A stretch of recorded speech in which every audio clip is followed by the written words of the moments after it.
अम्मा जान, मैं अंदर आ जाऊं? निशा ईशा की नमाज के बाद अम्मा जान के पास आई थी। अभी डोर नॉक करके बुरी तरह अपने दोनों हाथों पर जुल्म कर रही थी। आ जाओ। अम्मा जान की संजीदा आवाज आई। निशा खामोशी से दोनों हाथ मसलती कमरे में दाखिल हुई। सामने ही अम्मा जान बेड पर बैठी कोई किताब पढ़ रही थी या पढ़ने का दिखावा कर रही थी। अंदाजा लगाना मुश्किल था। आज पूरे एक हफ्ते बाद निशा अम्मा जान के कमरे में आई थी, इसलिए छोटे छोटे कदम उठाती बेड तक चली आई। वो अम्मा जान, मैं निशा हाथ मसलते हुए बात का आगाज कर गई, जिस पर अम्मा जान ने अपनी संजीदा नजरें उठाकर आंखों से ही सवाल किया था। अम्मा जान, मेरा मतलब है, मुझे आप आप चाहिए। मैं आपकी निशा बनना चाहती। अभी निशा की बात दरमियान में ही थी कि अम्मा जान ने उठकर उसे गले लगा लिया। पूरे एक हफ्ते बाद अम्मा जान के नरम आगोश मिलती ही निशा न जाने क्यों रो दी थी। निशा, अब मैं तुम्हारी आंखों में एक आंसू ना देखूं। अम्मा जान ने दुपट्टे के अंदाज में कहते हुए अपने आंचल से उसका चेहरा साफ किया। फिर डिनर के लिए मुलाजमा ने इतला दी तो वो निशा का हाथ पकड़ती बाहर कमरे से निकल गई। टेबल पर भी अम्मा जान ने उसे अपने पास ही बिठाया था। आज भी हमेशा की तरह निशा की नज़र और तवज्जो खाने पर ही थी। अम्मा जान की कल कहा कि अनाउंसमेंट के लिए खानदान भर को डिनर पर इन्वाइट करने वाली बात पर उसने नज़र उठाई थी, लेकिन नज़र सामने नकीब से मिलते ही झुका गई। 20 दिन? Like seriously? निशा ने खुद कलामी की। आखिर अम्मा जान को इस सबकी इतनी जल्दी क्या है? मैं क्या कहीं भागी जा रही हूँ या इनका लाडला कहीं जहाज पे निकलने वाला है? मेरा बस चले तो मैं 20 साल बाद भी रजामंदी ना दूँ, लेकिन मसला यही है कि मेरा बस ही नहीं चल रहा। निशा अम्मा जान के दरवाजे के पास से हटती राहदारी में चलते हुए खिलाफे आदत ऊंची आवाज में बड़बड़ा रही थी। वो तो अम्मा जान के पास यूं ही वक्त गुजारने गई थी। अभी वो दरवाजे तक पहुंची ही थी कि अंदर हो रही गुफ्तगू सुनकर उसके नॉक करने के लिए उठते हाथ रुके थे। अंदर कल के फंक्शन में निकाह के साथ 20 दिन बाद शादी की डेट अनाउंस करने की बात हो रही थी। उसके अलावा शादी की डेट तकरीबात पर जोरों शोर से सारे बड़े राय मशवरा करने में मगन थे। निशा खोलते जहन के साथ दरवाजे से ही लौट आई थी। इतनी अर्जेंट बेस दिन में 20 दिन में तो किसी की मंगनी तय भी नहीं होती, यहाँ शादी? किससे बात कर रही हो कद्दू? बिल्कुल कान के पास हुई अचानक से गोशी पर निशा उछल पड़ी थी। इसी असना में उसका पैर मुड़ा और धड़ाम से जमीन पर गिरने वाली थी, जब पीछे खड़े नकीब ने उजलत में उसे कमर से थामकर जमीन बोस होने से बचाया। लेकिन पैर का क्या, वो तो मुड़ चुका था। उफ अल्लाह, मेरा पैर! निशा दोनों आंखें बंद किए कराह उठी थी। नकीब 1-2 मिनट तो ना समझी से उसे पकड़े देखता रहा, लेकिन जब उसके चेहरे पर दर्द के आसार के साथ आंसू की लड़ी देखी तो बदहवासी में अपने बाहों में उठा के साइड पर मौजूद किचन में मौजूद छोटे टेबल पर बिठा दिया। और दर्द के वजह से निशा को एहसास तक नहीं हुआ। वो तो मुसलसल आंखें बंद की अपनी ही राग अलाप रही थी। ये लो पानी पियो और बताओ कहाँ लगी है? नकीब ने ग्लास में पानी भरकर उसकी तरफ बढ़ाया, जिसने निशा बिना आँख खोले ही मुंह से लगा चुकी थी। इसका दर्द से सुर्ख पड़ता चेहरा देखकर नकीब अपनी हरकत पर शर्मिंदा हो रहा था, लेकिन वो भी क्या करता। उन 4 महीनों में पहली बार निशा को इतना बोलते देखा था, वो भी अकेले। अपनी शरारती आदत के हाथों उसे मुखातिब कर बैठा था और अब नतीजा सामने था। प्लीज़ मत रो, मैं देख रहा हूँ, मुझे देखने दो प्लीज़। नकीब अपने घुटने पर उसका पैर रखते हुए बोला, जिसे वो एक पल में खींच के नीचे उतरने लगी थी, लेकिन दर्द की शिद्दत ने इजाज़त नहीं दी। कराह कर वापस बैठ गई। सब आपकी वजह से हुआ है। किसने कहा था कि जिन की तरह नाजिल होने को? निशा अपने आंसू छुपाती आंसू पोंछते हुए गुस्से से बोली। नकीब ने बिना कुछ बोले हौले से उसका पैर अपने घुटने पर रखने लगा, जो अब नीला पड़ रहा था। अब जरा हरकत की ना, आई स्वेयर मैंने खुद तुम्हारा पैर दबा देना है। नकीब ने उसे दोबारा पैर खींचता देख सख्ती से बोल गया। अब के निशा ने पैर खींचने की गलती नहीं की थी। ज़्यादा कुछ नहीं हुआ, स्वेलिंग आ गई है। तुम पैर ज़्यादा मूव मत करो, मैं अभी आया। नकीब एहतियात से पैर कुर्सी पर रखता नरमी से बोला। निशा को ना चाहते हुए भी उसकी बात माननी पड़ी थी, क्योंकि पैर बहुत दर्द कर रहा था। मैं नमक पानी गर्म करने लगा हूँ। नमक पानी के हल्के नीम गर्म पानी से सेकने से दर्द जल्द मुंतशिर हो जाएगा। फिर कमरे में जाकर करीम से मसाज कर लेना। नकीब स्टॉक पर रखी पैन में नमक डालते हुए बोला। सब आपकी वजह से हुआ है, अब ये एहसान करने की ज़रूरत नहीं है। अंदर से किसी को बुला दें, वो मदद कर देंगी। निशा को नकीब की मदद और नरम लहजा दोनों ही जहर लगा था। जानता हूँ सब मेरी वजह से ही होता है, बल्कि पूरी दुनिया में जो भी होता है उसके पीछे कहीं ना कहीं मेरा ही हाथ होता है। हाल ही में जो सैलाब आया था ना, उसकी वजह भी मैं ही था। मैंने अपने बाथरूम का नल खुला छोड़ दिया था। ये बिजली का जो बहरान चल रहा है ना, इसकी वजह भी मैं ही हूँ। मैंने सारी दुनिया में चरागा करके बिजली ख़त्म कर दिया है। ट्रम्प को सारे खुराफाती आइडियाज़ मैं ही देता हूँ, इसके अलावा और बहुत कुछ है। नकीब इत्मीनान से बोलता बाउल में पानी लेकर निशा के कदमों में घुटनों बल बैठा। साथ एहतियात से उसके पैर को अपने घुटने पर रखा जो हल्का हल्का सूज गया था।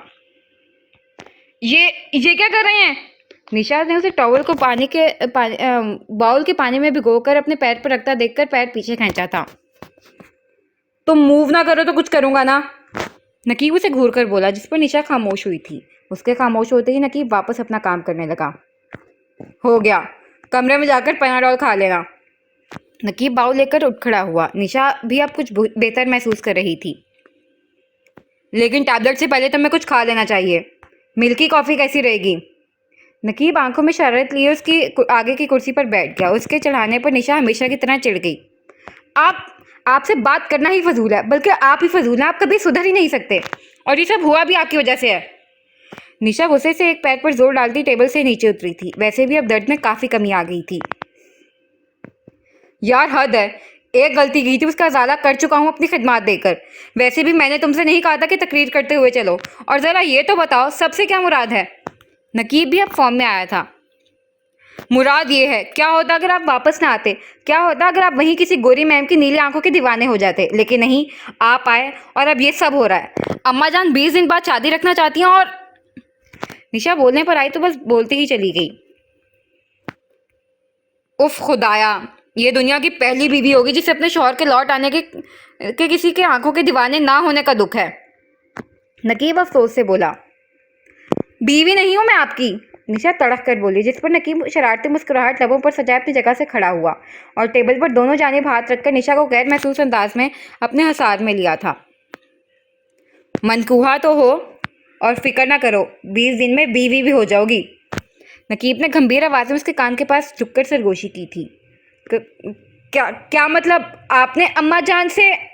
निशा ने भी यकीनी से उसे देखा, फिर गुस्से से अपने दोनों हाथों को उसके सीने पर जमाकर जोर से धक्का दिया, जिस पर नकीब 2 से 3 कदम पीछे हुआ। आप वाकई नहीं बदल सकते, आपने जानकर शादी की डेट जल्दी रखी है। निशा गुस्से की ज्यादती से लाल हो चुकी थी। इसी अवस्था में वो अपना दर्द भी खामोश कर बैठी थी। व्हाट? मैं ऐसा क्यों करने लगा? वैसे भी मेरा दिमाग इतना खराब नहीं हुआ जो मैं शेरनी को खुद अपने शिकार करने बुलाऊं। अभी तुमने ही तो बताया है। नकीब उसका शदीद रद्द-ए-अमल देखकर हैरान हुआ था। और रही बात बदलने की, तो बदला तो मैं वाकई नहीं हूँ, क्योंकि मुझे बदलने की ज़रूरत नहीं है। मैं जो हूँ वो हूँ, लेकिन तुम वो बन रही हो जो नहीं हो। सो मैं तुम्हें बदलने का पुख्ता इरादा रखता हूँ और बदल भी दूंगा। नकीब संजीदगी से बोला। आप मुझे बदलेंगे? Nice joke. निशा ने हल्के से ताली बजाई, फिर एक कदम नकीब के करीब हुई। But I am quite confuse. मैं इसे जोक कहूँ, खुशफहमी या गलत फहमी? निशा अपने दोनों बाजू सीने पर बांधते हुए बोली। मुस्तकबिल का नक्शा कह लो। नकीब भी दोनों बाजू फोल्ड करता उसके मुकाबिल खड़ा हुआ। रियली? फिर याद रखें, अगर मैंने भी आपको लोहे के चने ना चबवाए तो मेरा नाम भी निशा कमाल नहीं। निशा ने नकीब की आंखों में अपनी चैलेंज करती नजरें गाड़ कर बोली थी। सबसे पहला काम तो यही होने वाला है मिसेस निशा नकीब बेग। नकीब ने कदम आगे लिया। आपकी निशा खामोश हुई। याद है ना, बचपन से हम दोनों का पसंदीदा खेल शतरंज रहा है। तो तुम अपना दाव खेलो, मैं अपना खेलता हूँ। देखते हैं बाजी कौन ले जाता है। वो कहते हैं ना, मोहब्बत और अना में अबद से जिद का रिश्ता है। मोहब्बत जब भी होती है, अना भी सर उठाती है। और मैं तुम्हें हराऊंगा नहीं, क्योंकि तुम्हारी हार मेरी हार होगी, इसलिए मैं तुम्हें जीतूंगा। So just wait and watch. Naqeeb ने भी खुलेआम चैलेंज किया। Let's see. निशा भी अब बचपन की निशा की तरह जोश में आई थी। निशा बोलकर एक पैर पर जोर डालकर पलटने लगी, जब अचानक नकीब ने उसका बाजू थामकर करीब किया और उसके कुछ समझने से पहले उसके पेशानी पर अपने लब रखता पीछे हुआ। इसे मेरी शुरुआत समझो। मेरा दाव मोहब्बत का होगा, तुम अना से लड़ो। नकीब उसके खुले मुंह को देखकर पीछे टेबल पर बैठा था, जबकि निशा बिना उस पर दूसरी नजर डाले दुपट्टे से अपनी पेशानी रगड़ती वहां से निकल गई। नकीब उसकी हरकत पर मुस्कुराता सरशार सा किचन से निकला था। ये सब तो उसके तवक्को के ऐन मुताबिक था। वो जानता था निशा इतनी आसानी से नहीं मानेगी, और वो ये भी जानता था कि इस गेम में बहुत मजा आने वाला है। ए लड़के, बात सुनो। तुम कौन हो? सुगरा भी ने बात से गुजर रहे वाइट कुर्ते में मलबूस दानिश को आवाज़ लगाई। दानिश ने आसपास देखते हुए अपनी तरफ उंगली के इशारे से पूछा कि मैं। हाँ हाँ भाई, उर्दू समझ नहीं आती है शायद, गैर मुल्की होना इसलिए। उन्होंने दानिश का सर से पैर तक जायजा लेते हुए सोचा। सर पर गोल्डन बाल, हरी आंखें, कद काट सब देखने में ही मगरबी मालूम हो रहा था। यहाँ आओ। उन्होंने अपने इशारे से दानिश को करीब आने का इशारा किया। अस्सलामुअलैकुम। दानिश ने करीब आते हुए नजरें नीचे करके सलाम किया। साथ दिल में दुआ जारी थी कि कोई फरिश्ता उसकी हेल्प करने कहीं से वहां पहुंच जाए। आज तक वो बेखानदान के किसी फर्द से नहीं मिला था और कहाँ उसका सामना सीधा अस्मा की फुप्पी सुगरा बी से हो गया था। उर्दू आती है तुम्हें? सुगरा भी सर हिलाकर उसके सलाम का जवाब देते हुए कड़क आवाज में सवाल करनी। इससे पहले कि दानिश मुंह खोलता, कब से आई आवाज़ पर उसने दिल से शुक्र अदा किया। बिल्कुल आती है बड़ी फुप्पी, क्यों नहीं आएगी, आखिर हमारे रिश्तेदार जो हैं। दानिश फौरन दोनों के बीच हार हुई थी। हमारे रिश्तेदार? बीबी कौन हमारा रिश्तेदार गैर मुल्की है जो ये हमारा रिश्तेदार होने लगा? मैं तो यही पूछ रही थी इस लड़के से कि ये कौन है। अब तुम आ गई हो, तुम ही बता दो। वो सुगरा भी ही क्या जो किसी को बख्श दे। असली कड़क अंदाज में वो दानीन से मुखातिब थी। वो बड़ी फुप्पी जान। अब दानीन को कुछ समझ ही नहीं आ रहा था। वो क्या, कुछ आगे भी बोलो, सुगरा भी ने टोका था। वो फुप्पी जान, ये चाचू। हाँ, चाचू के साले के जीजू के बेटे हैं, यहाँ पढ़ने आए हैं। आप तो जानती हैं हमारे इलाहाबाद तालीम के लिए दुनिया में कितना मशहूर है। इसी सिलसिले में इनके अब्बू ने इन्हें यहाँ पढ़ने भेजा है, खासकर दीनी तालीम और उर्दू सीखने। दरअसल बचपन से बाहर रहे हैं ना, इसलिए इनके नए नक्श हमसे मिलते हैं और ना ही जुबान है ना अंग्रेजी बाबू, मेरा मतलब है दानिश। दांत पीसते हुए दानिश को देख गई, जिस पर दानिश ने जबरदस्ती दांत निकालते हुए इस बात में सर हिलाया। साइमा का रिश्तेदार? लेकिन मैं साइमा के सारे रिश्तेदारों को जानती हूँ। फिर ये वो सुगरा भी क्या जो मुतमिन हो जाएं। जी जानती होंगी, पर मैंने बताया ना ये यहाँ नहीं होते थे, बल्कि इनकी फैमिली भी लंदन में हुआ करती थी बरसों से, इसलिए आप नहीं जानती होंगी, वरना तो आप लिफाफा देखकर मजमून बता देती हैं। दानीन ने अपनी बात पर जोर दिया। लेकिन बड़ी भुप्पी जान, वो देखें, वो आंटी आपको बुला रही हैं। वो भी कब से जाकर मिल आएं। ना इस अंग्रेजी, मेरा मतलब है दानिश से तो मिल चुकी हैं, बाकी मुलाकात फिर से ही। दानी ने एक तरफ इशारा किया जहां वाकई कोई इन्हें बुला रहा था। सुगरा भी एक मशकूक नज़र दानिश पर डालकर वहां से निकल गई। अल्लाह का शुक्र है बला टली। दानी ने एक ठंडी सांस फिजा के सपोर्ट की, फिर कुछ याद आते ही कड़े तेवर लिए दानिश की तरफ पलटी। मिस्टर अंग्रेजी बाबू, दिमाग देकर क्या दही खरीदी हुई है? अल्लाह, अगर आज मैं तुम्हें किचन से निकलते हुए ताबेदार बच्चे की तरह फुप्पी जान की खिदमत में सलाम पेश करते ना देखती तो तुमने जो सच्चाई की किताब साबित होना था। दानी ने उसे झिड़का था, जिस पर दानिश खिसिया कर सर में हाथ फेरकर वाकई वो ऐसा कर जाता शायद। वैसे आप झूठ काफ़ी फ्लो में बोल जाती हैं, लोगों के समझ में भी नहीं आता। दानिश ने तंज किया था या तारीफ, दानिश समझ नहीं पाई। मैंने कोई झूठ नहीं बोला, अकल से पैदल अंग्रेजी बाबू। ये दिमाग तुम किताबें चाटने के साथ साथ इधर उधर भी लगा लो ना, तो समझ आए कि मैंने फुप्पी को तुम्हारा सही तारुफ ही दिया है। मेरे चाचू के जीजू तुम्हारे डैड ही होते हैं। दानीन के डैड कहने पर दानिश के मुस्कुराते लब सुकड़े थे, रोशन चेहरा बुझकर संजीदगी में बदपा, जिस पर दानीन ध्यान नहीं दे पाई। मेरा कोई ढाढ़ नहीं है, दोबारा ये मत खाइएगा। एंड थैंक्स, आप नहीं आती तो मैं वाकई इस लेडी आंटी को हैंडल नहीं कर पाता। दानिश संजीदा आवाज़ में शुक्रिया अदा करता आगे बढ़ गया, जबकि दानी ने उसके पल में बदले रूप पर सुलग उठी थी। अपना थैंक्स अपनी जेब में रखो, और मैंने कोई तुम्हारी हेल्प नहीं की, मैंने तो अपनी हेल्प की है। अभी तुम उनके सख्त इंटेरोगेशन में डरकर अपनी अंग्रेजी नुमा उर्दू में सच्चाई बताते थे, फिर तुम्हारी ये अजीब व गरीब जुबान समझने के लिए वो मेरी हेल्प लेती और इनडायरेक्ट सच मेरे मुँह से बाहर आता भाई, और आप ही की नज़र में मैं विलन बन जाती, वरना मुझे क्या पड़ी है तुम्हारी हेल्प करने की। तुम रजिया के गुंडों में फंसो या सुगरा के। बड़ाया थैंक्स कहने वाला। दानीन को उसका थैंक्स कहना ज़रा अच्छा नहीं लगा था। गलती मेरी है जो मैंने आपका शर किया, अदा किया। एक्चुअली मैंने दुआ फरिश्ते की थी, बट मेरी खिदमत में विच लिखी थी। Disgusting girl. दानिश फुलपड़ाता वहाँ से निकल गया। मैं नहीं, तुम डिस्कस्टिंग अंग्रेजी बाबू। अभी अस्मा के सलाम का जवाब देते हुए मुंह में मिस्री घुल रही थी, और मेरी बारी में करेले खाकर मेरे एहसान पर आवाज़ निकलती है जैसे मैं कोई बदरू हूँ। दानी ने पीछे से हाँक लगाई। हा, बदरू, आप खुद को बेखबर जानती हैं। दानिश जाते जाते आग लगा गया। बड़े दांत निकल रहे हैं। अल्लाह करे तुम्हारी शादी 10 दिन के अंदर किसी बदरू से हो जाए। मैं ही पागल हूँ जो तुम्हारी हेल्प करने चली आई। ज़रा सुगरा बी से सही तारीफ होते ना मालूम होता ना। कमीना अंग्रेजी बाबू।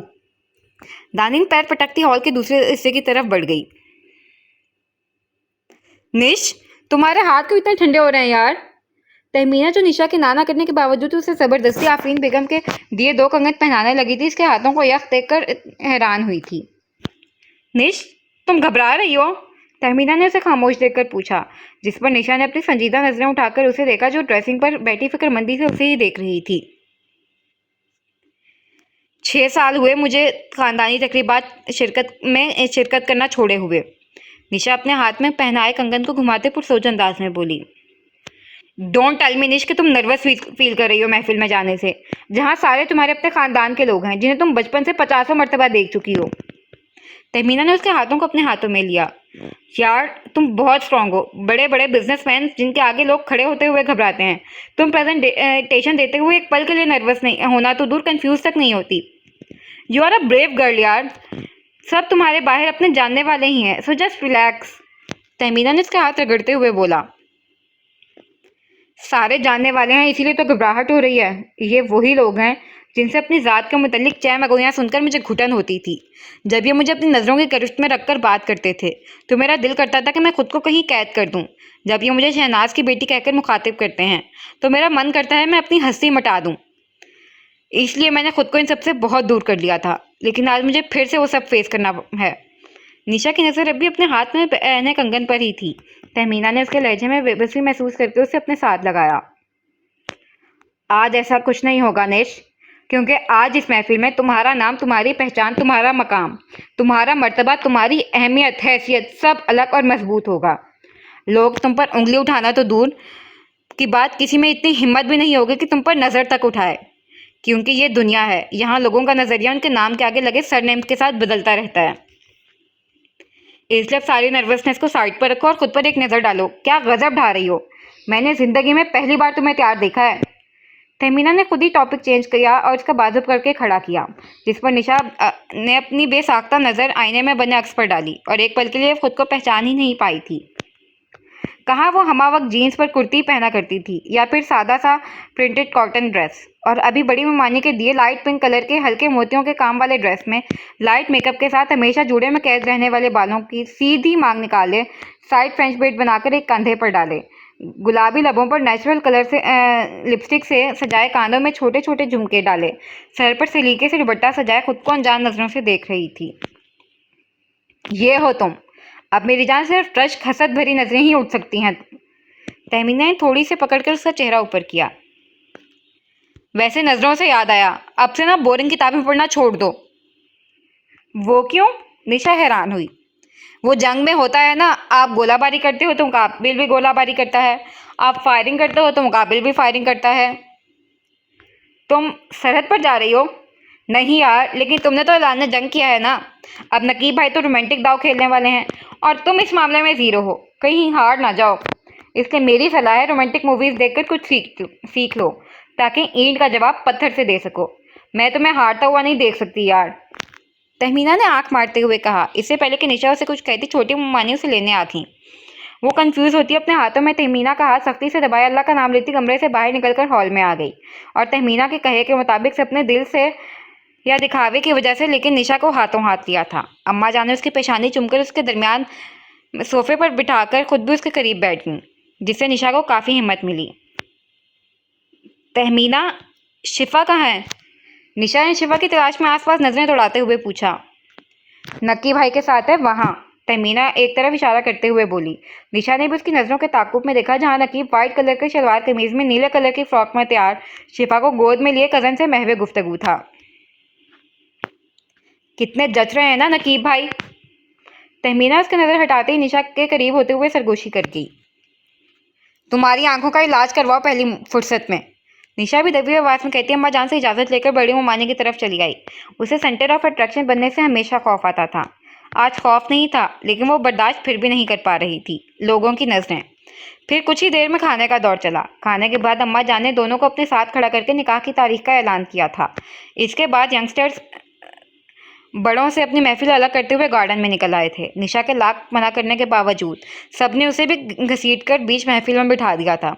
ये पहला मौका था जब निशा ने इस तरह कजन्स गैदरिंग में शिरकत की थी। वो आज भी शिफा की नींद का बहाना बनाकर कमरे में जाने लगी थी, लेकिन भला हो तहमीना का, जो शिफा को बड़े मुमाने के हवाले करते उसे ज़बरदस्ती कमरे से निकाल लाई थी। अब वो नकीब की पुरशौक नज़रें खुद पर महसूस करके जज्बज़ हो रही थी। उसके मुकाबिल नकीब हमेशा की तरह महफिल की जान बना बैठा था, साथ अपनी नज़रों से बच्ची को हलकान किए हुए था। चलें भाई, बहुत दिन बाद महफिल लगी है, कुछ इरशाद ही कर दें। किसी कज़न ने नकीब के कंधे पर हाथ रखते हुए ख्वाहिश जाहिर की थी, जिस पर नकीब ने मुस्कुराते हुए सामने देखा, जहां निशा चेहरे पर बेजारगी लिए बैठी सबसे बिना नाज अपना हाथ में पहने कंगन को घुमा रही थी। उसका बस नहीं चल रहा था, वरना वो भाग जाती। बिल्कुल, आखिर मौका भी है, दस्तूर भी है, लेकिन मौके की मुनासबत से चंद लाइन ही मेरे जहन में आ रही हैं। नकीब उसके कंगन से सजे कलाई को नजरों की गिरफ्त में लेते हुए मुस्कुराती आवाज में बोला, जिस पर निशा ने दांत पीसते हुए पहलू बदला था। काश मैं तेरे हाथ का कंगन होता। तू बड़े प्यार, बड़ी चाहत, बड़े मान के साथ अपनी नाजुक सी कलाई में सजाती मुझको, और बेताबी से फुरकत के खजां लम्हों में किसी सोच में डूबी जो घुमा तू मुझको। वाह भाई वाह, लाजवाब, सुपर। सबने नकीब की तारीफ में किला बांधना शुरू कर दिया था। आप ही प्लीज, आप भी कुछ। अब सबने निशा को घेरा था। आई एम सॉरी, मुझे नहीं आता, दुपट्टा सही करते हुए बोली। लेकिन तहमीना कहाँ उसे राह फरार इख्तियार कर देने वाली थी। फौरन सबके सामने कह दिया कि जो यूनी में अपना फेवरेट सुनाया था वो सुना दो। इतना सुनना गजब हो गया था, सब उसके ही पीछे पड़ गए और थक हार कर निशा को सुनाने ही बनी थी। मुझे डर लगता है लोगों से, उनके करीब आने से, अचानक छोड़ जाने से, बहुत सख्त लहजों से और नरम मिजाजों से, जान बन जाने से, अनजान हो जाने से, बहुत ख़ास होने से, बेहद आम होने से, एहसान करने से, एहसान जिताने से, पहले हंसने से और फिर खुद ही रुलाने से, एक दिन छोड़ जाने से, कभी ना लौट आने से। मुझे डर लगता है अब लोगों से। मैं शिफा को देखकर आती हूँ, वो मुमानी जान को परेशान कर रही होगी। निशा की आंखें कुछ झलकने लगी थी, इसलिए वो बिना एक पल को गवाए उठी और बिना किसी पर एक नज़र डाले वहां से निकल गई। पीछे सब कुछ देर तो हैरानी से उसकी पश्च देखते रहे, लेकिन फिर नकीब के मुतवज्जा करने पर दोबारा महफिल पुराने रंग में रंग गई। दिन बड़ी तेजी से गुजर रहे थे और हर दिन के साथ बेग हाउस में शादी की तैयारियां तेजी पकड़ रही थीं। आफरीन बेगम और साहिबा बेगम के तो रोज़ ही बाजार के चक्कर लग रहे थे। कभी कभी साथ दानी या दरख्शां भी चली जाती थीं, लेकिन दुल्हन साहिबा ने तो पूरी तरह मुझे शादी की शॉपिंग का तजर्बा नहीं कहकर हाथ खींच लिए थे। अम्मा जान ने भी ज़्यादा जोर देना ज़रूरी नहीं समझा था। नकीब और दानिश की भी दौड़ लगी हुई थी। उस सब में एक निशा थी जिसके अंदर तो जंग छिड़ी हुई थी, लेकिन बाहर वो हर तरह की जिम्मेदारियों से आज़ाद थी। अभी आफरीन बेगम और साइमा बेगम किचन में लंच तैयार करते हुए शादी के जोड़ों की बात कर रही थी, जब वहां नकीब ने एंट्री मारी। मामा, शादी में तो हर दुल्हन दूल्हा लाल गुलाबी हरे कपड़े पहनते हैं। मैं सोच रहा था निशा का वेडिंग ड्रेस प्याजी रंग का होना चाहिए। कितना खूबसूरत रंग है ना। यकीन करें, डाकू हसीना पर बड़ा सूट करेगा। नकीब टेबल पर रखे टोकरे से एक प्याज उठाकर बोला, और बड़ा बुरा हो उसकी किस्मत का जो थर्मस लेकर गर्म पानी लाने किचन में आती निशा के कान उसकी इस ख्वाहिश से फैज़याब हो गए। बात तो दुरुस्त है, ये कलर वाकई अच्छा लग रहा है। मैं निशा से बात करूंगी, बल्कि इसे साथ ले जाऊंगी। कम से कम वेडिंग ड्रेस तो वो खुद जाए लेकर। आफरीन बेगम चीज संभालते हुए प्याज लेकर छीलने लगी। जी बिल्कुल करें, बस ख्याल रहे मेरी सलाह बेगम तक आपकी ख्वाहिश बनकर पहुंचे, वरना प्याज रंग बेचारे प्याज पर ही सूट करेगा। नकीब उनके सामने चेयर संभाल कर बोला। यहाँ कहाँ बैठ रहे हो नकीब, बाहर जाओ, प्याज बहुत तेज है, आंख जलेगा तुम्हारा। पता नहीं ये मुलाजमा कहाँ चली गई है। आफरीन बेगम प्याज छील के चाकू उठाते हुए बोली। आफरीन बेगम की बात पर किचन की दहलीज पर थर्मस लिए खड़ी निशा की आंखें चमकी थीं। वो नकीब के कुछ बोलने से पहले ही आगे हुई थी। मुमानी जान, मुलाजमा तो दाराम लोगों के कमरे की सफाई कर रही है, और उनकी फिक्र तो बिल्कुल ही नहीं करें, इन्हें कुछ नहीं होता। दानिश बता रहे थे कि मिस्टर लंदन रिटर्न बहुत अच्छे कुक हैं, वहाँ एक से बढ़कर एक डिलीशियस डिश बनाया करते थे। अब एक ऐसे इंसान के लिए तो ये प्याज कुछ नहीं है। आप हट जाएं, ये काट देंगे। निशा टेबल पर थर्मस रखने के साथ आफरीन बेगम के हाथ से चाकू बाउल लेकर नकीब के आगे रख चुकी थी। लेकिन बेटा, आफरीन बेगम ने कुछ कहना चाहा जब निशा उनके कंधे पर हाथ रखकर उन्हें खड़ा कर गई थी। कमॉन उमानी, कोई लेकिन वेकिन नहीं। आप दोनों को अम्मा जान याद कर रही थी। आप दोनों जाकर सुनाएं, तब तक ये प्याज काट देंगे, है ना? काट देंगे ना? निशा बड़े पोलपन से सवाल कर गई थी, जिस पर निशा के शीरी लबो लहजे पर हार्ट अटैक आने के करीब बैठा नकीब ने नासमझी से सर हिलाया और निशा ने फौरन दोनों बेगमात को किचन से रफा दफा कर दिया था। चलें, delicious dash cook, get start. Nisha Naqeeb के हाथ में चाकू पकड़ाकर प्याज की टोकरी सामने करते हुए खुद गैस की तरफ बढ़ गई थी। जब तक नकीब को इसकी चालाकी समझ आई, काफ़ी लेट हो गया था, क्योंकि निशा अपना दाव खेल चुकी थी। इसलिए वो मुंह बनाता चाकू उठा चुका था और प्याज का छिलका निकालते ही इसका पहला आंसू चाकू पर गिरा था। फिर आंसू की बरसात ही हो गई थी।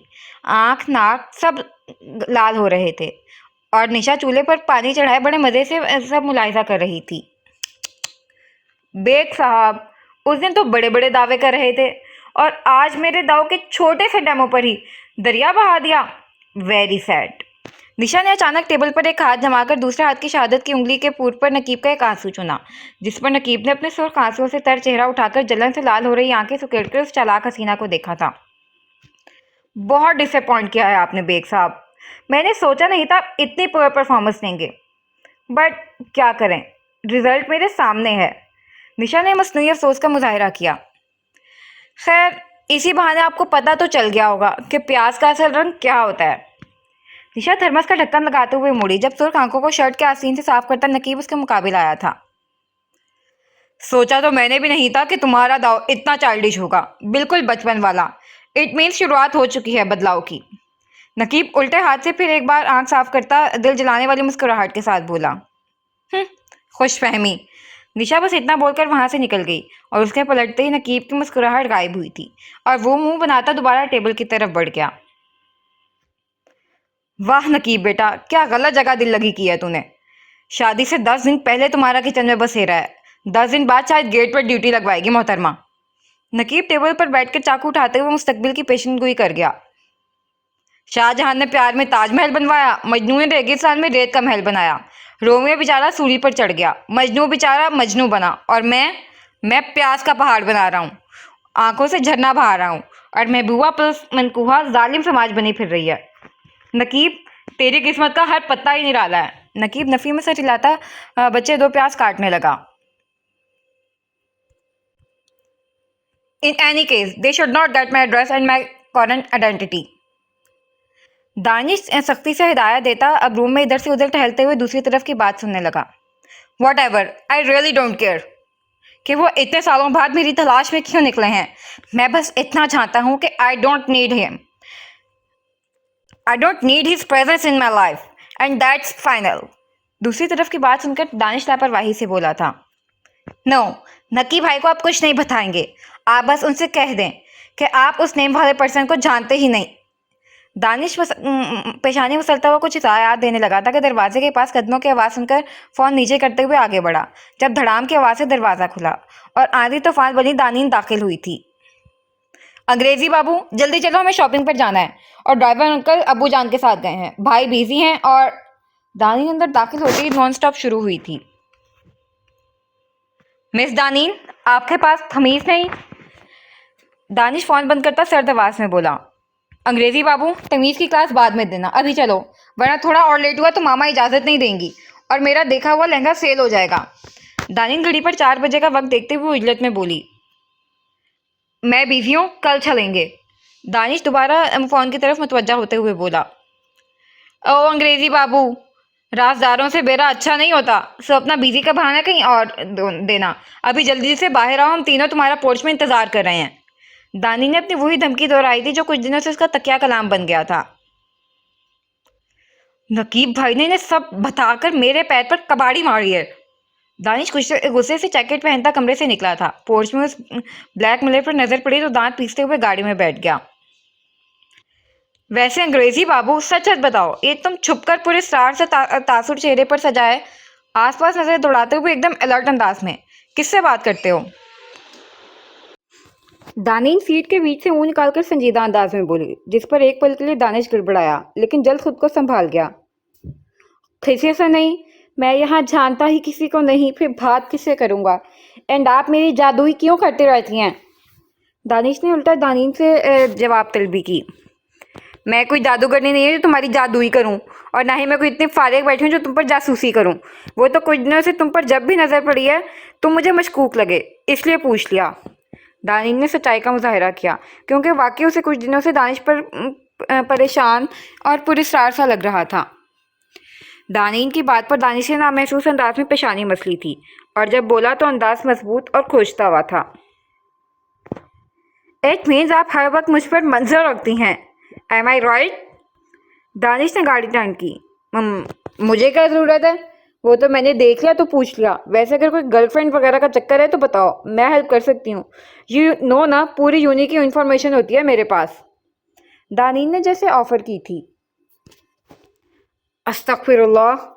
दानिश ने कान को हाथ लगाया। दानीन, आप बहुत खबूल हैं। आपको आंसर करना ही बेवकूफ़ी है। दानिश झुंझलाया था। हा हा हा। भाई आप ही आपको कबूल है। आपने बताया नहीं? दाराम ने कहका लगाया था, जो बर वक्त दानिश के तो समझ में नहीं आया, लेकिन दानी ने दारम के कंधे पर धमुक्का से रसीद किया था। मैं कुछ समझा नहीं। दानिश दारम का कंधा सहलाते हुए बोला। भाई अपने फजूल को कबूल प्रोनाउंस किया है। दारम मुँह बनाते हुए दानीन को घूर कर बोला। वैसे सोचो दरी, अगर अंग्रेजी बाबू को किसी से मोहब्बत हो जाए या हो गई हो तो वो अपने प्यार का इजहार कैसे करेंगे? दानी ने उस बात का असर जाहिर करने को बात बदली थी। कैसे? दारम और दरख्शां एक जुबान हुए। मैं मोहम्मद दानिश तुम्हें फाड़ करता हूँ। हा हा हा। इसके बाद वो लड़की अंग्रेजी बाबू को असली का मगरमच्छ समझकर सर पर पैर रखकर भागेगी। Very funny. दानी ने दोनों हाथ आपस में मिलाते हुए अपनी बात का खुद ही मजा लिया, जबकि दारम और दरख्शां अपनी हंसी रोकते हुए दानिश का लाल चेहरा देख रहे थे। दरी, अगर अब ये खामोश नहीं हुई तो मैं नहीं जा रहा शॉपिंग। वैसे मुझे काफ़ी अरेंजमेंट्स देखनी है कल के फंक्शन की। दानी ने दरी के जरिए अपनी धमकी दानीन तक पहुंचाई थी, इससे पहले कि दानीन जवाबी कार्रवाई करती। दरी ने हाथ जोड़कर दानिश के संजीदा चेहरे की तरफ इशारा किया, और दानीन ने फिर कभी बदला लेने का सोचकर चुप हो गई थी। मैं अंदर आ जाऊं बच्चे? अम्मा जान की आवाज़ बेड पर शिफा को थपकी दे रही निशा के हाथ थमे थे। उसने बेयकीनी से दरवाजे की तरफ देखा। रात के 11 बजे अम्मा जान, वो भी निशा के कमरे में। जी जी अम्मा जान, आप पूछ क्यों रही हैं? आए। निशा शिफा पर कंफर्टर डालते अम्मा जान के साथ सोफे पर आ बैठी। अम्मा जान, इतनी रात को कोई काम था तो मुझे बुला लिया होता। क्यों? बिना काम के हम अपने बच्चे से मिलने नहीं आ सकते? अम्मा जान ने उल्टा सवाल किया, जिस पर निशा मुस्कुराकर नफी में सर हिलाते हुए अम्मा जान की गोद में सर रखकर सोफे पर दराज हो गई। निशा, 2-3 दिनों से आप मुझे बेसुकून लग रही हैं। क्या बात है बच्चे? अब ये ना कहना है कि ये मेरा वहम है। अम्मा जान निशा के बालों में उंगलियां चलाते हुए पूछ गईं।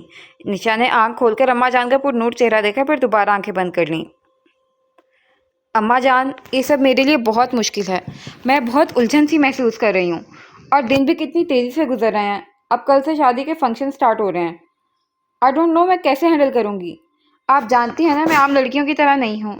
शादी, ख्वाब, ख्याल, नए रिश्ते, नए लोग, इन सब चीज़ों के बारे में मैंने सिरे से सोचा ही नहीं, और अब अचानक ये सब मेरे लिए बहुत मुश्किल है।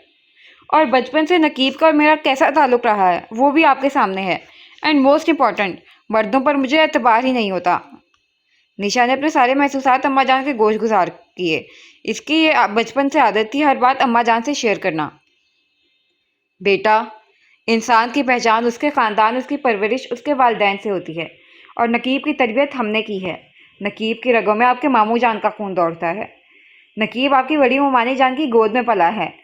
क्या ये 3 हस्तियों का हवाला काफ़ी नहीं है नकीब को दूसरे मर्दों से मुख्तलिफ बनाने के लिए? फिर नकीब आपका शौहर है। यहाँ अकेली औरत को सहारा देने वाला कोई नहीं होता, लेकिन उस पर सवाल उठाने वाले हर कदम पर होते हैं। बेटा, मर्द का नाम हमें माशरे में खड़ा रहने की ताकत देता है। मैं आपके साथ बिल्कुल ज़बरदस्ती ना करती, अगर जो आपके और शिफा के लिए मुझे एक मजबूत छत ना चाहिए होती। और बात आपकी नकीब से रिश्ते की करें तो हर रिश्ते की नज़ाकत डिमांड मुख्तलिफ होती है। नक्की से आपका पहले क्या रिश्ता था वो माजी है। अभी नक्की से आप सबका रिश्ता सबसे मजबूत और सबसे खूबसूरत निकाह का रिश्ता है।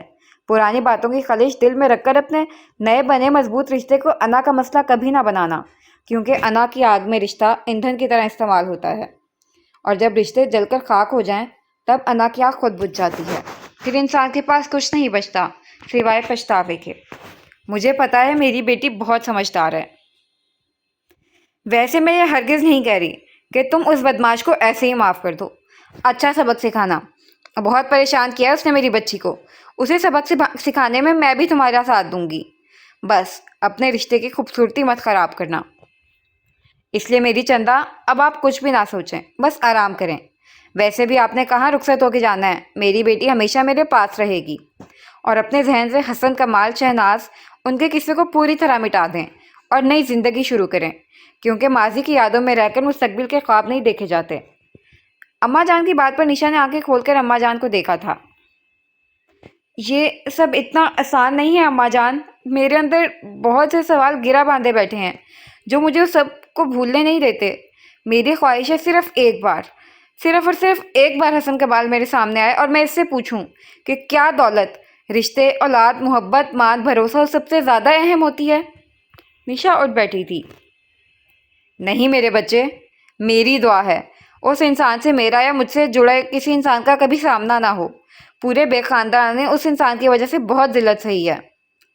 अम्मा जान निशा को साथ लगाए बोली थी, लेकिन किस्मत में जो लिखा है वो तो होकर रहता है, और हर कहानी को अपनी इंतहा पर इब्तिदा को दोहराना होता है।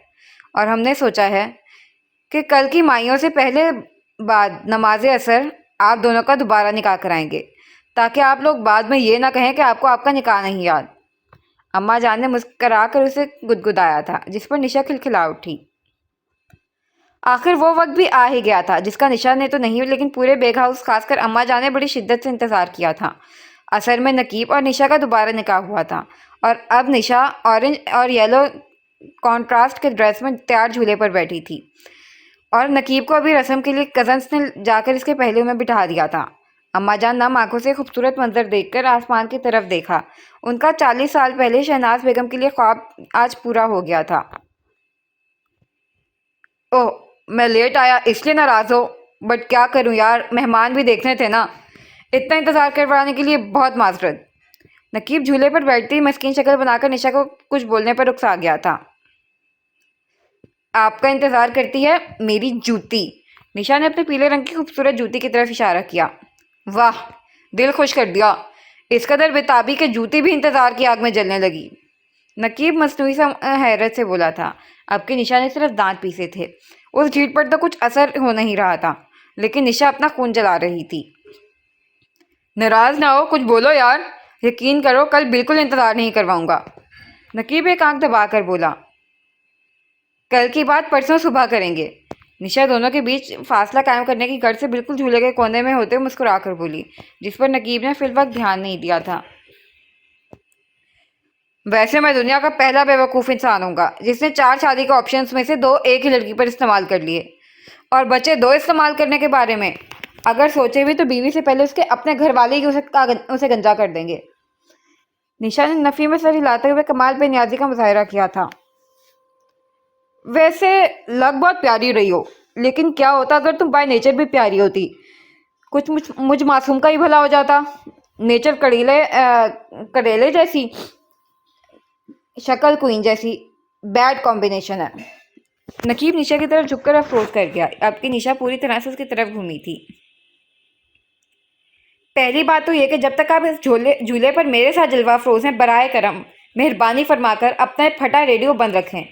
It's a request. दूसरी बात, यह खुदारा कि खुद को मासूम कहकर मासूमियत की इंसल्ट ना करें। तीसरी बात, ज़रा फासले पर होकर बैठें, क्योंकि आपको नहीं, मुझे लोगों की निगाहों का मरकज़ बनना पसंद नहीं। बज़ाहिर तो निशा बड़े शीरीं लबो लहजे का इस्तेमाल कर रही थी, लेकिन मोती जैसे दांतों के बीच चबाए गए लफ्ज़ सिर्फ नकीब को नजर आ रहे थे। अब से आखिर में मेरा ख्याल है शायद उस दिन प्यार से आंखों की काफ़ी अच्छी सफाई हुई थी, इसलिए बैठकर यहाँ मुफ्त की एडवाइस और कॉम्प्लीमेंट पास कर रहे हैं, जिसकी अनफॉर्चुनेटली किसी को ज़रूरत नहीं। निशा गुस्से की ज़्यादती से लाल हो रहे चेहरे के साथ बोली। वो स्टेज पर बैठी कब से सबकी निगाहों का मरकज़ बनी उलझन का शिकार थी। ऊपर से नकीब की बातें और हरकतें। प्यार से हल्दी याद आया। शादी में मैंने तो तुम्हें हल्दी लगाया ही नहीं, सो आज उस प्यार का बदला बड़ी खूबसूरत अंदाज में लेने का सोचा है। Just wait. नकीब एक बार फिर निशा के करीब होकर सरगोशी के अंदाज में बोला, जिस पर निशा सिर्फ सुर्ख चेहरे से उसे घूर गई थी। ये बंदा उसका अच्छा खासा खून जलाता था। आंसू खुशी के गम के होते हैं एक जैसे, इन आंसुओं की कोई पहचान नहीं होती। इस बकवास का मतलब? निशा उसके बेवक गाने पर टप उठी थी। मतलब साफ है, चेहरा गुस्से की ज्यादती से लाल हो या शर्म की, फर्क कौन करता है? लोग तो मौके की मुनासबत से अंदाजा लगा लेते हैं। अब नीचे लोगों को तो यही लग रहा होगा ना कि मैंने तुमसे अपने मुस्तकबिल से मुतल्लिक ऐसी कौन सी रोमांटिक बात की है जिस पर तुम इस कदर शर्म से लाल होकर मुझे मोहब्बत पाश निगाहों से देख रही हो, मतलब ब्लश कर रही हो। नकीब रोमांटिक पर खासा जोर डालकर बोला, जिस पर निशा फौरन सीधी होकर बैठ गई थी। फिर बड़ी उमानी लोगों के स्टेज पर आते ही रस्म शुरू हुई थी। सब एक एक रस्म कर रहे थे। अरे दानी, तुमने अस्मा को देखा क्या? कब से मुझे नजर ही नहीं आई। सुकरा भी निशा को हल्दी लगा रही दानीन से पूछ गई। नहीं, शायद सॉन्ग न मिलने का गम बना रही होगी किसी कोने में बैठकर। दानीन हाथ झटकते हुए बड़बड़ाकर हटने लगी, जब अचानक नकीब निशा के कदमों के पास झुका। इससे पहले कि निशा कुछ समझती, वो इस उज्जत में उठा था कि उसके गाल निशा के गाल से, जबकि हाथ निशा के हाथ से मिस हुए थे। नकीब की हरकत से तो निशा की सांस कहीं हलक में ही अटक गई थी, जबकि आंखें उबल कर बाहर आईं। Happy turmeric ceremony dear wifey. Naqeeb ने बदहवासी में आंखें निकाले सामने देख रही निशा के कान में सरगोशी की थी। कैसा लगा मेरा रोमांटिक जवाब? नकीब उसके आगे चुटकी बजाकर बोला, जिस पर निशा फौरन होश में आती अपनी जगह से खड़ी हुई थी और रुमानी को तबीयत खराबी का कहती वहां से ले जाने का कहा। लेकिन दानी ने बस 5 मिनट मेरी परफॉर्मेंस देखने कहकर उसे रोक दिया। नकीब भी उसकी बौखलाहट महसूस करता है वहां से उठकर दूसरी जगह बैठकर दानी, दरख्शियां और दरी का 10 दिन से तैयार किया डांस देखने लगा। निशा भी चेंज करके बाथरूम से निकली थी, जब कोई दबी दबी सी चीखने की आवाज़ पर हैरान होती दरवाजे तक आई। लेकिन दानिश के कमरे से सुगरा बी की आवाज़ सुनकर दुपट्टा ठीक करते हुए अपने कमरे में दाखिल हुई, जहाँ की सूरत हाल नाकाबिले फ़हम थी। अंदर कमरे का मंजर नाकाबिले फ़हम था। अम्मा जान और नक्की के अलावा सब घर वाले वहाँ मौजूद थे, जबकि बल्कि चिल्ला सिर्फ सुगरा भी रही थी और दानिश बेड के पास सर झुकाए खड़ा था। निशा भी सूरत हाल समझने की कोशिश कर रही थी कि दानिश पर सुगरा बी का उठता हाथ देखकर एक जस्ट मिनट तक पहुंचकर सुगरा बी का हाथ हवा में थापते हुए दानिश को अपने पीछे किया। आप होश में तो हैं? अच्छा बीबी, तुम भी आ गई इस फरंगी की हिमायत करने। जरा पूछो इसे इसने क्या किया है। सुगरा भी फनकारी थी। कुछ भी हो, लेकिन आपको कोई हक नहीं पहुंचता कि मैं आप मेरे भाई पर हाथ उठाएं। निशा उनसे भी ज्यादा तेज आवाज में बोली थी। भाई? सुगरा भी हैरान हुई होने की एक्टिंग की, समझना मुश्किल था। जी भाई।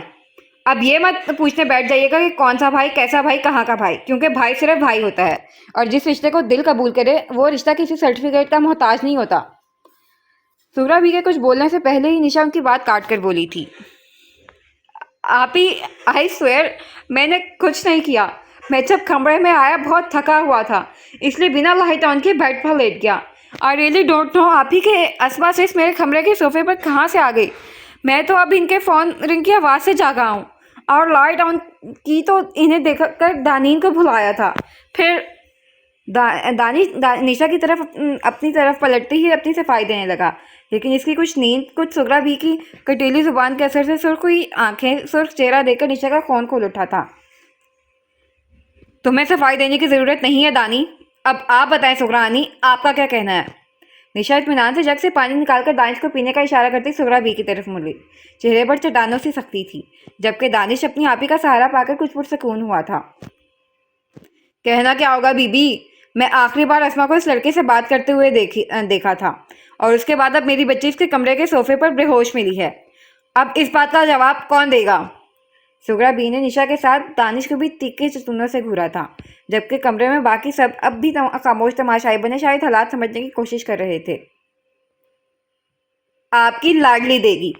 निशा ने बोलने के साथ साइड टेबल से पानी का जग उठाकर अस्मा के मुंह पर उंडेल दिया, जिस पर वो हड़बड़ाकर उठी थी। तुम यहाँ क्या कर रही हो? निशा उसके पास सोफे पर बैठी। मैं? अस्मा सख्ती से अपना घूम रहा सर दोनों हाथों में थामकर जहन पर जोर दे गई। हाँ, सच सच बताओ, तुम यहाँ दानिश के कमरे में कैसे पहुंची और तुम बेहोश क्यों हो? क्या हुआ था तुम्हारे साथ? निशा ने उसे आसपास के जायजा लेता देखकर एक ही सांस में तीनों सवाल किए। अब सबकी नजरें अस्मा पर अटकी थीं। एक दानिश था जिसकी नजरें नीचे कालीन पर जमी थीं। दिल दुआ गो था कि जल्द अज जल्द सब रफा दफा हो जाए। वो आप ही मैं अस्मा सुगरा बीबी के साथ सबकी नजरें खुद पर महसूस करके डरते हुए निशा को देख गई। अस्मा, पूरी तफसील बताओ। तुम्हें नहीं अंदाजा तुम्हारे यहाँ तुम्हारी फुप्पी ने क्या तूफान लाया हुआ है। निशा आपकी बार सख्ती से इस्तफसार कर गई। बीबी, इससे क्यों पूछ रही हो? पूछना है तो इस लड़के से पूछो। सुगरा भी कड़े तेवर लिए दोबारा दानिश की तरफ पड़ी थी, जबकि निशा एक बार फिर उनके बीच आयल हुई थी। अपने गुस्से और अपने हाथ पैर को काबू करें आनी जान। अगर एक बार और आपने दानिश की तरफ हाथ उठाया तो शायद मैं लिहाज भूल जाऊं और इस गलत फहमी से निकल आए कि आज निशा खामोशी से सर झुकाकर निकल जाएगी। क्योंकि निशा कमाल खामोश रहती थी, क्योंकि उसकी माँ की नादानी के बेग खानदान और आपने बहुत भारी कीमत चुकाई थी। लेकिन दानिश की बहन खामोश नहीं रहेगी। निशा तेज आवाज में उन्हें बहुत कुछ बावर कर आ गई थी। और अगर आप गौर करें तो अस्मा दानिश के कमरे में है, दानिश अस्मा के कमरे में नहीं। इसलिए जवाब दे अस्मा होगी। और पूरा घर मेहमान से भरा है, जिसके सामने आपकी भतीजी तो पता ही, लेकिन मैं अपने भाई की इज्जत का तमाशा बिल्कुल बर्दाश्त नहीं करूंगी। निशा का लहजा इस कदर सख्त और कतियत भरा था कि सुगरा भी जैसी खातून की जुबान भी तालो जा लगी थी। इस अंग्रेज के लिए तुम मुझे बातें सुना रही हो लड़की? जिस लड़के का तुमसे रिश्ता नाता नहीं, इसके लिए तुम मुझे अपनी माँ के कजन अपनी बड़ी आनी से सवाल करोगी? सुगरा भी सुलग उठी थी। जी बिल्कुल, और काश ये रिश्ता आप तब याद रखती जब आप बेवक्त बेवजह बिना जवाब बगैर किसी गलती के अपने जहरीले लफ्जों और अपने तंज के तीरों से मेरी रूह, मेरे जिस्म, मेरे दिलो दिमाग को लहू लहान करती थी। और आज मुझे आप लोगों ने इस हाल पर पहुंचा दिया है कि मैं खुद से भी छुपना चाहती हूँ। निशा ने उन्हें आईना दिखाया। फुप्पी जान, दानिश ने कुछ नहीं किया। वो दानीन और मैंने गलती से डांस के लिए एक ही सॉन्ग सिलेक्ट कर लिया था। उसी बात पर हमारी बहस हुई, लेकिन दानीन ने मुझे वो सॉन्ग नहीं दिया। दानीन भी डांस ना कर सकी, इसलिए मैंने उसके जूस के गिलास में बाबा की नींद की आधी गोली मिला दी थी और बाद में गलती से वो मैंने खुद ही पी ली। मुझे चक्कर आने लगे थे तो मैं घर के अंदरूनी हिस्से में आकर जो कमरा सामने नजर आया इसमें घुस गई। अस्मा ने सर झुकाकर मुजरिम की तरह अपना जुर्म कबूल किया। I am sorry Danish, I am extremely sorry. मुझे बिल्कुल अंदाजा नहीं था कि मेरी छोटी सी बेवकूफ़ी की वजह से इतना सब। अस्मा की शर्मिंदा आवाज़ पर जहाँ सुगरा बी की आवाज़ बंद हुई, वहीं निशा ने कुछ जिताती नजरों से उन्हें देखा। साथ पलटकर दानिश को देखा जिसकी आंखें झलक पड़ी थीं। क्या हुआ है यहाँ? तभी अम्मा जान के साथ नकीब दरवाजे में नमूदार हुआ।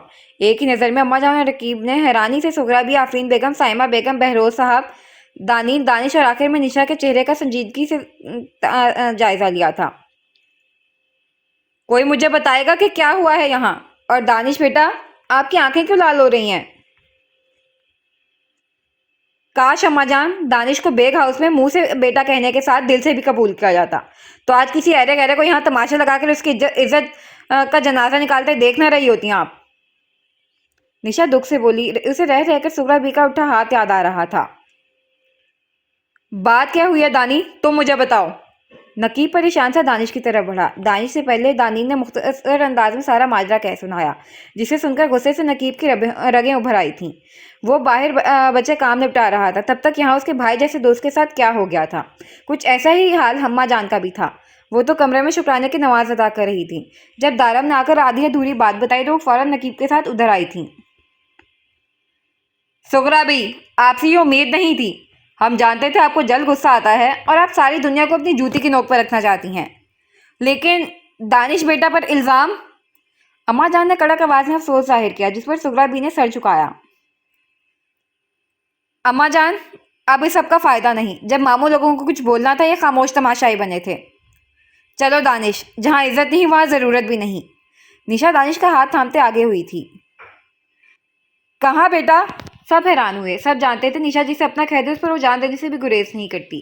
शिफा की बार भी उसका यही हाल था, इसलिए सब परेशान हो उठे थे। आपने ही सिखाया ना अम्मा जान, मोमिन एक सुराख से 2 बार नहीं डसा जाता। क्या गारंटी है कि कल इस बेग हाउस में कोई बाहर वाला दानिश पर उंगली नहीं उठाएगा, या बेग हाउस के मकीन खामोश तमाशाई नहीं बने रहेंगे। इसलिए मैं दानिश को अब यहाँ नहीं रहने दूंगी। मैं उसे अपने फ्लैट पर भेज रही हूँ, अब ये वहीं रहेगा। निशा को बहरोज साहब की खामोशी बहुत खली थी। मतलब अगर वो वक्त पर नहीं आती तो सुगरा भी उसके भाई पर हाथ उठा चुकी होती और न जाने क्या क्या। देखो बेटा, जिद ना करो। मैं खुद उस वक्त कंफ्यूज हो गया। अजीबो गरीब सूरत हाल देखकर आप अंदर चलें, हम बैठकर आराम से बात करते हैं। अम्मा जान की नज़रें खुद पर महसूस करके बहरोज साहब गड़बड़ाए थे। बैठकर बात करते हैं, लेकिन क्या सबूत है आपके पास कि ऐसा दोबारा नहीं होगा? बेटा आप मेरी बात। बहरोज साहब के कुछ बोलने से पहले ही निशा हाथ उठाकर उन्हें रोक गई। सबूत देना होगा आप लोगों को। मेरे भाई पे लगे बहुतान का हिसाब देंगे आप लोग, और अगर नहीं दे सकते तो फिर आप लोगों को कोई हक नहीं पहुंचता कि मुझे रोकें। ये बेग हाउस, ये बेग खानदान आप लोगों को ही मुबारक हो। मेरे भाई को इसकी कतई ज़रूरत नहीं। वैसे भी जिल्लत के महल से इज्जत की झोंपड़ी लाख गुना बेहतर होती है। निशा दरिश्तगी से कहती दानिश की तरफ बढ़ी। चलो यहाँ से दानिश, तुम्हारी आप इस काबिल है कि तुम्हें इज्जत की छत और 2 वक्त की रोटी मुहैया कर सकती है। निशा दानिश का बाजू थामे आगे बढ़ी थी। अरे लड़की, खुदा का खौफ करो। इस तरह अनजान लड़के के लिए तुम अपने अपनों से कतई ताल्लुक कर रही हो। शर्म करो। अब एक गैर लड़के के साथ रहोगी। तुम लोग क्या सोचेंगे, कुछ ख्याल है? तोबा तोबा, क्या जमाना आ गया है। सुगरा भी कहाँ ज्यादा देर शर्मिंदा रहने वालों में सीधी फौरन कान को हाथ लगाए। इनकी बात पर दानिश ने सहमी नजरों से निशा की जानिब देखा, फिर आहिस्ता से अपना हाथ निशा की गरीब से निकालने लगा, क्योंकि वो दोनों जानते थे कि वो भाई बहन है, जमाना लोग तो नहीं, और वो अपनी बहन पर कोई इल्जाम बर्दाश्त नहीं कर सकता था। लोगों को जो सोचना है शौक से सोचें। निशा दानिश का हाथ मजबूती से पकड़ती आगे बढ़ी, जब बहरोज साहब उसके राह में हाजिर हुए। निशा बेटा, हमें दानिश पर पूरा यकीन है, बस हमें सिचुएशन समझ नहीं आ रही थी, इसलिए आप परेशान ना हो, मैं सब ठीक करता हूँ। प्लीज़ बेटा। बहरोज साहब मुल्तजी अंदाज में बोले। क्या ठीक करेंगे आप मामू? दानिश की खो रही इज्जत, जो अगर मैं वक्त पर ना आती तो लोगों के सामने नीलाम हो जाती, या इन 15 मिनट में उसकी अजियत का अजाला करेंगे आप? आपने कहा था ना कि इज्जत का कोई नेमुल बदल नहीं होता, कोई मुतरादिफ नहीं होता। आप ही कहते हैं ना, इज्जत कमाने में उम्र बीत जाती है और लुटने के लिए 1 मिनट ही काफ़ी है। तो अब आप बताएं, क्या करेंगे आप? निशा की बात पर बहरोज साहब ने एक सेकंड सोचे बगैर दानिश को गले लगाया था। बेटा बनाऊंगा इसे, इस जैसा नेक दामाद मुझे कहीं नहीं मिल सकता। नकीब, निकाह ख्वाह की तैयारी करो। आफरीन, दानीन को तैयार करो। बहरोज साहब सबको हैरान परेशान छोड़कर दानिश की नमाज की जगह पर लब रखते हुए बोले। दूसरी तरफ दानीन तो सदमे में ही चली गई थी। इसे भी दानिश से हमदर्दी हुई थी, बुरा लग रहा था। दानिश पर यकीन था वो भी इसकी पाकबाजी की गवाही दे सकती थी, लेकिन दानिश से शादी? रुको नकीब, तुम होश में तो हो? बहरोज, निकाह है, कोई मजाक नहीं है। अम्मा जान की आवाज़ पर सुगरा बी ने फातिहाना नजरों से निशा को देखा था। मगर अम्मा जान। बेटा, निकाह है, कोई गुनाह नहीं जो हम छुप कर करें। कल के फंक्शन में सारी दुनिया के आगे दानिश और दानीन का निकाह होगा। मुझे तो दानिश पहले दिन से ही पसंद है। ये तो हमारी दानीन की खुशकिस्मती है। अम्मा जान मोहब्बत से दानिश के सर पर हाथ फेरते हुए बोली। फिर अम्मा जान के हुक्म पर सब आहिस्ता आहिस्ता कमरे से निकल गए। कुछ मत सोचो, आराम से सोचो। निशा हैरान खड़े दानिश के सर पर हाथ फेरते हुए बाहर निकली, क्योंकि दरवाजे से नकीब अंदर आ रहा था। उफ खुदाया, रहम कर मुझ पर। सुबह से सबके पीछे दौड़ दौड़ कर पैर टूटने के करीब आके हैं, और ये दानी मैडम अपने निकाह के सदमे से ही बाहर नहीं आ रही। प्लीज़ बेटा शिफा, ना रोएं। मैं आपको आपके डैडी बाबा जो भी हैं इन्हीं के पास लेके जा रही हूँ। खुदारा चुप हो जाएं। रो रो कर आपने अपने मामा पापा की शादी में खास दिखने का मौका गंवा दिया। एक तो आप खुश नसीब बच्ची हैं जो अपने वालिदैन की शादी में शिरकत कर रही हैं। दरक्षा एक हाथ से शिफा को जबकि दूसरे हाथ से अपने भारी लहंगा उठाए ऊंची आवाज़ में शिफा से बात करते तेज तेज कदम उठाती जेंट्स साइड पर जा रही थी, शिफा को नकीब के हवाले करने। अल्लाह शिफा चुप हो जाएं। एक तो आपकी नई बनी मुमानी का जान का मराकबा ख़त्म नहीं हो रहा। दरक्षा झुंझुलाई, लेकिन शिफा मैडम जिनको ये भारी भरकम फ्रॉक नहीं पसंद आया था वह एहतजाज करने में मगन थी। शिफा प्लीज़। आ आ आ दरक्षा ने शिफा को संभालने के लिए जैसे ही अपना लहंगा छोड़ा था फौरन उसमें पैर उलझा। इससे पहले कि वो ज़मीन बोस होती, 2 मेहरबान हाथ उसके साथ शिफा को रेस्क्यू कर चुके थे। आंखें खोल लें। दानियाल दिलचस्पी से उसके नीचे हुए आंख देखकर भारी आवाज़ में बोला, जिस पर दरक्षा पट से आंखें खोलकर झट से सीधी हुई। उसके तेज महफूज देखकर दानियाल ने रोती हुई शिफा को लिया था। इंटरेस्टिंग, मैंने पहले क्यों ध्यान नहीं दिया? दानियाल सामने डार्क ग्रीन कलर के पैरों को छूती फ्रॉक में लाइट से मेकअप के साथ बदहवासी सी खड़ी दरक्षा को देखकर सोच गया। थैंक्स दानियाल भाई। दरक्षा अपना दुपट्टा ठीक करते हुए बोली। जबकि दानियाल की नज़रें उसके हवास पाख्ता से चेहरे पर कहीं उलझ के रह गई थीं। वैसे कहाँ जा रही थी सवारी? वो शिफा रो रही थी तो मैं इसे भाई को देने जा रही थी। अभी कुछ देर पहले भाई स्टेज पर थे तो कुछ दोस्तों से मिलने उस साइड पर आए हैं। दरक्षा उसकी नज़रों से कंफ्यूज होती एक सांस में बोली। ओके, मैं दे आता हूँ। दानियाल उसकी कंफ्यूजन से महसूस हुआ। जी शुक्रिया। दरक्षा ने भी वहां से जाने में आफियत जानी। बाय द वे, क्या आप हमेशा चलते हुए इतना तेज बड़बड़ाने की आदी हैं या आज भाई की शादी की खुशी का नतीजा है? अकब से आई दानियाल की शौक सी आवाज़ पर दरक्षा नफी में से हिलाते जल्दी से लेडीज सेक्शन में दाखिल हुई। क्या ख्याल है शिफा गुड़िया, आपके आने को मुमानी ना बना लिया जाए? Okay okay, I understand. आपको अभी मुमानी नहीं बाबा जानी चाहिए।